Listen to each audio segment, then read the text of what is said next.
ఇలా ఈరోజు మన టాపిక్ వచ్చేసి లాస్ అండ్ ప్రాఫిట్. ఇప్పుడు లాస్ లో ఎలా వస్తుంది, ప్రాఫిట్ ఎలా వస్తుంది అనేది దాని గురించి ఒకసారి దీంతోనే ఆన్సర్ చెప్పిస్తాం. What is your name?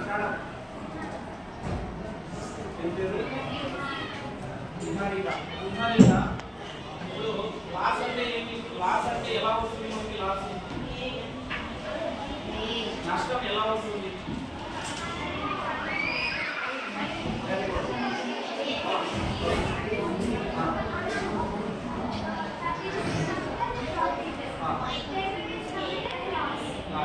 అంటే నువ్వు ఎందుకు కొనేసావు? అంటే ఎందుకు అమ్ముతావు దాన్ని? 30 రూపీస్ కొని లాస్ వస్తుంది కదా. Very good. నెక్స్ట్ ప్రాఫిట్ ఎలా వస్తుంది? చాక్లెట్ ఎందుకు కొంటావు? 10 rupees. Okay, very good. Next ఎందుకు అమ్ముతావు దాన్ని? అంటే నేను అడిగింది ప్రాఫిట్ వచ్చేదాన్ని, లాస్ వచ్చేది. ప్రాఫిట్ కావాలంటే ఏం చేయాలి?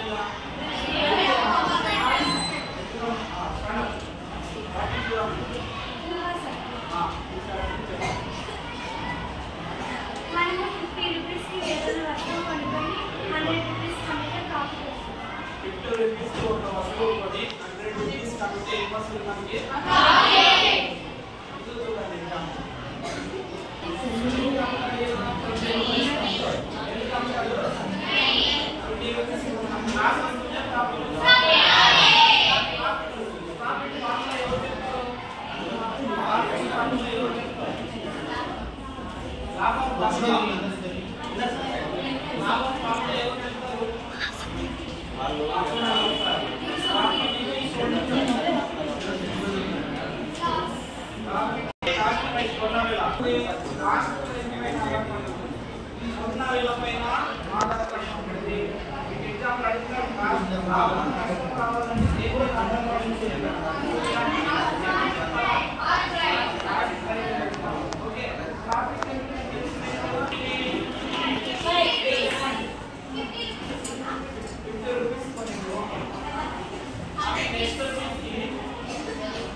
into 100 ఏదైనా శాతం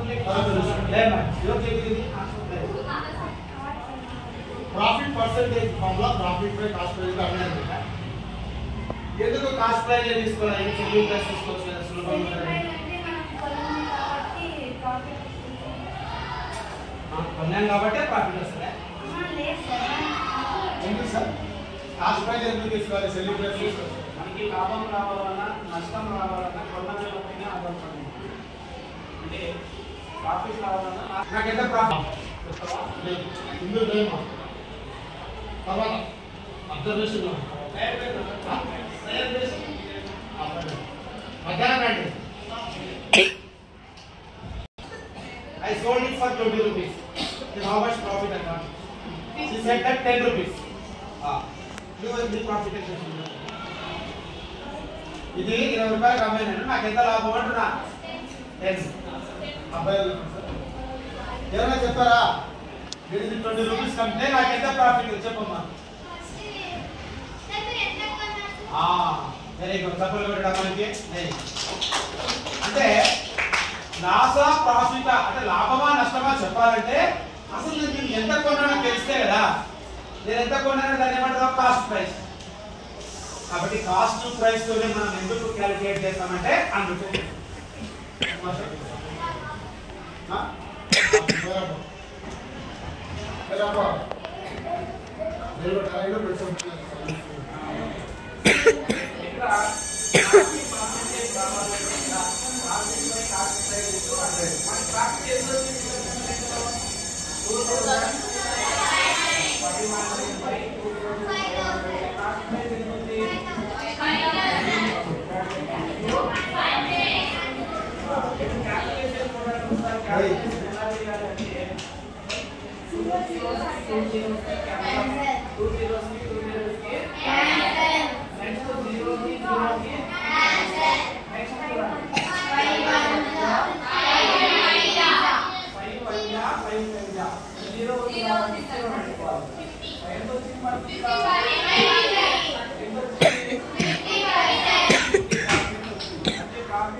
Internet sir.